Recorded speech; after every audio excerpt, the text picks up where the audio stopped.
نحمدہ ونصلی علی رسولہ الکریم، اما بعد، اعوذ باللہ من الشیطان الرجیم، بسم اللہ الرحمن الرحیم۔ زندگی ہزارہا انقلابات سے گزری ہے۔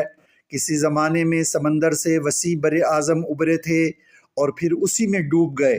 زلزلوں سے بلند کوہساروں نے جنم لیا۔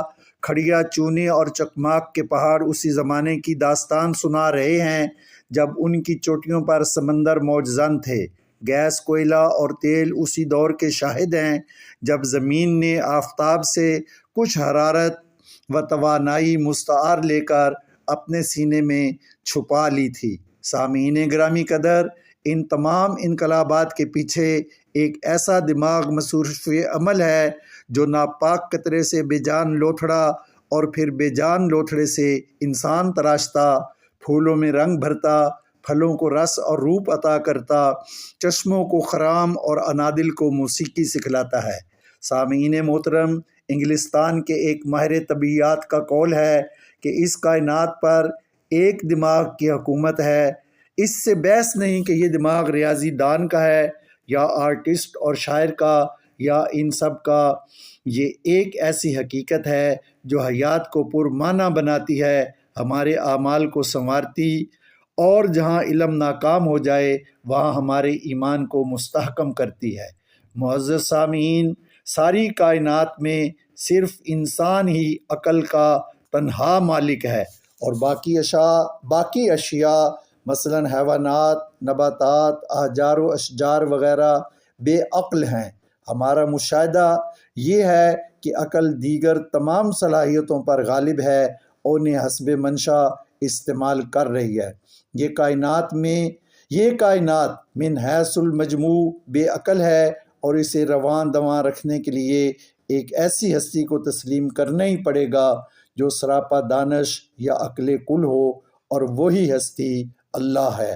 ہر دور کے فلسفی، صوفی اور شاعر نے ایک ہی بات کہی ہے کہ سکون کا سرچشمہ ذات الہی ہے، اور جب تک کوئی شخص رحمت ایزدی کی بے کرام وسعتوں میں اپنا مسکن نہ بنا لے اسے چین نہیں مل سکتا۔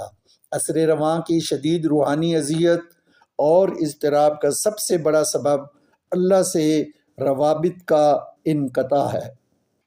نسل نو کا خیال تھا کہ جنسی آزادی، عیاشی اور ناو نوش سے وہ مسرت کو پا لے گی، لیکن ناکام رہی کیونکہ وہ اس حقیقت سے بے خبر تھی کہ جسمانی و حیوانی لذات سے روح میں اضطراب پیدا ہوتا ہے۔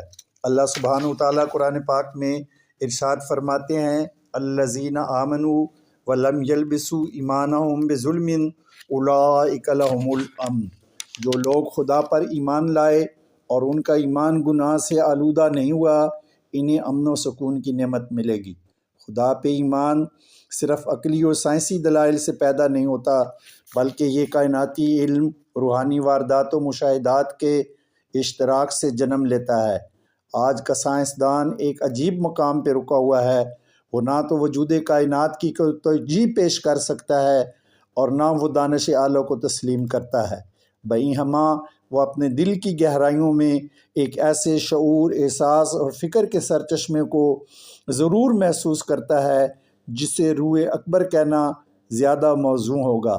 انسان کا جذبہ جستجو ازل سے ایک ایسی اعلیٰ و برتر ہستی کی تلاش میں ہے جس سے رابطہ قائم کرنے کے بعد اسے عظمت، عزت، مسرت اور سکون قلب کا احساس ہو۔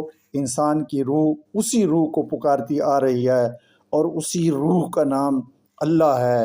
اللہ ہمیں سمجھنے کی اور اللہ کی ذات پر ایمان لانے کی اور آگے دوستوں کو بتانے، پھیلانے اور بڑھانے کی توفیق عطا فرمائے۔